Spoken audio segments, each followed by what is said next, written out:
Hello again. It is me, Jennifer Smith, True Love Scam Recovery, Narcissistic Abuse Unwound. Have you noticed that at the end, things become more vicious? There's an escalation in viciousness as the scam tapers down. The parasitic predator knows the end is coming far before we do. They prepare for this day from the moment they've met us. Really, right after we meet them, there are some group of people or other that they are talking badly about us to. They're talking trash about us to a lot of people. And this is put in place so that they have already lined up the notion that we're the bad guy and they're the good guy. And this is in preparation for the end of the scam. It's a stance a sociopath must take. It's instinctive. It's their natural self-defense. You might have heard of the term smear campaign. The smear campaign is this campaign to smear us, to make themselves look good, us look bad. We tend to think this happens only in the end, but the groundwork for this is indeed laid down very early on. Now, the sociopath knows that we are none of these terrible things they say that we are. They know that we're not a cheater, we're not a liar, we're not stealing their money.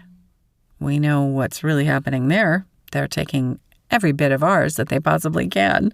It isn't that they believe these things, but at the same time, they do blame us. They blame us for everything they're not getting or every bit of trouble they get into.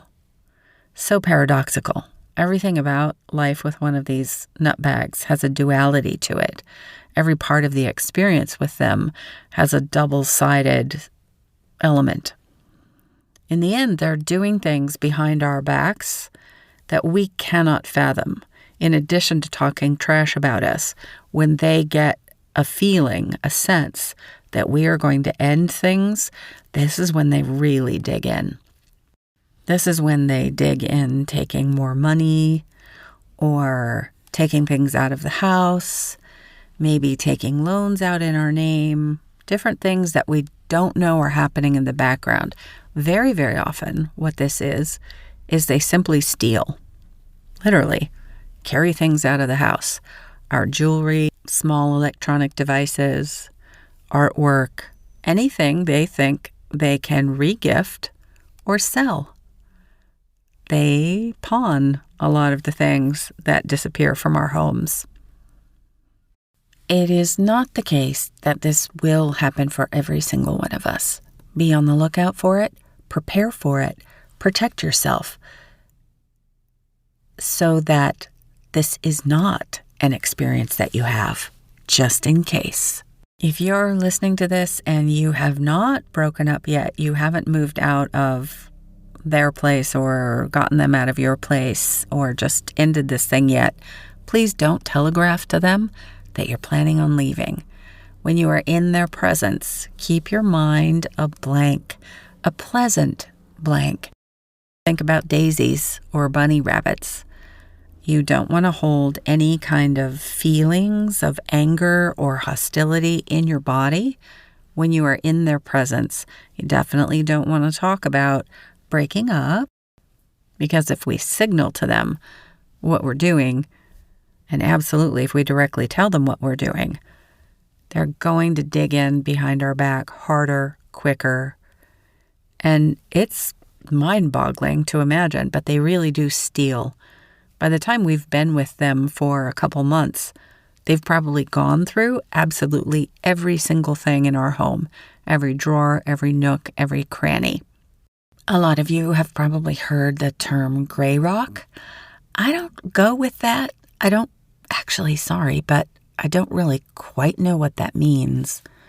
Because if we go flat and show no emotions, or try to show no emotions, which is pretty impossible for a normal human being, I'm not sure how they would take that, because to me, that would signal to them that something's up.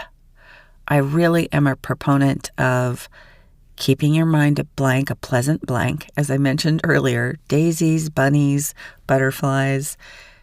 Be as you were before. However, if you are one of the people that challenges them or asks them a lot of questions, or any questions, where are you? Where is the thing you promised me? When will you do such and such a thing? Kind of pull back on that stuff. Pull back on the things that make them come at you with, well, if you would trust me, everything would be okay. They come at you with something that shocks us. It isn't really a normal piece of conversation. It's an accusation. It's a pointing finger. It's really just to get us to shut up because we are asking them questions. If you can think back to right before they come at you, we've done something that's annoying to them because it's going to, in essence, blow their cover.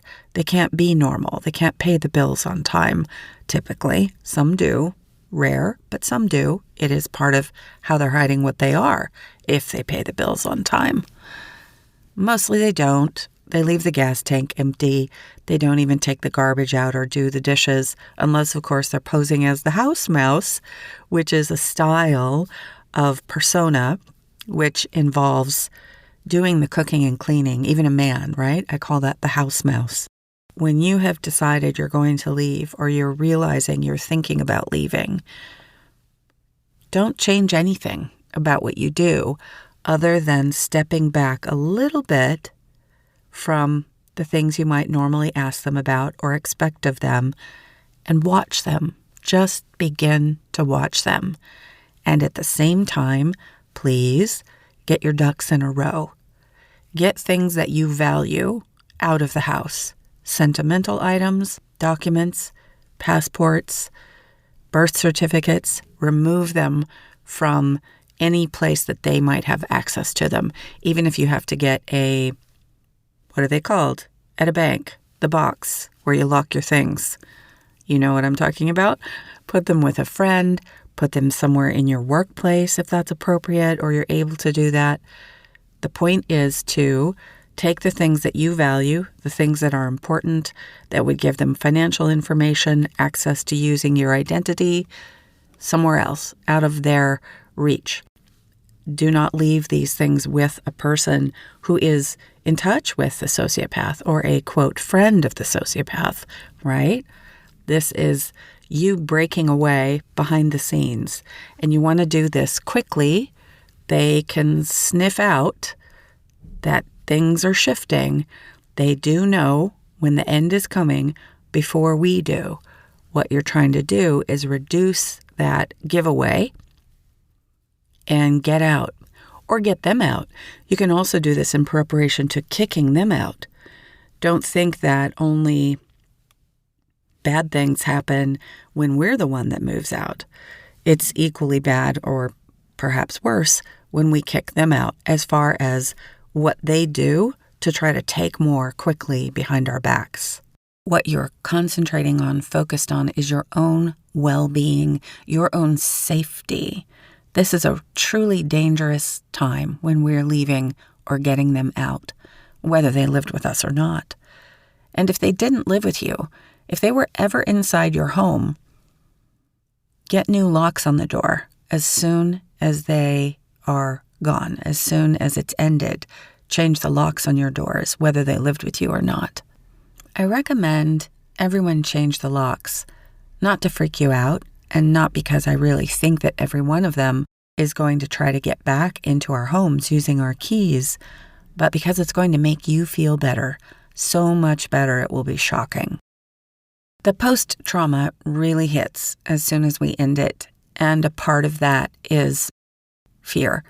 Fear that they are watching us, fear that they're following us, that they might show up at our home, and that's normal.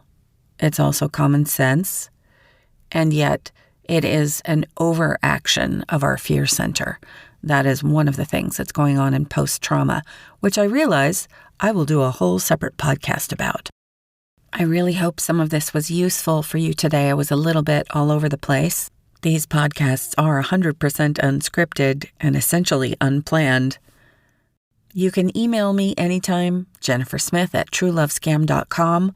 I'm available for guided recovery coaching unique to you, your situation, your circumstances. You can find a link for that on my website, truelovescam.com, or email me about it. Email is jennifer@truelovescam.com. That's it for me for today. Jennifer Smith, Narcissistic Abuse Unwound, sending you all good things.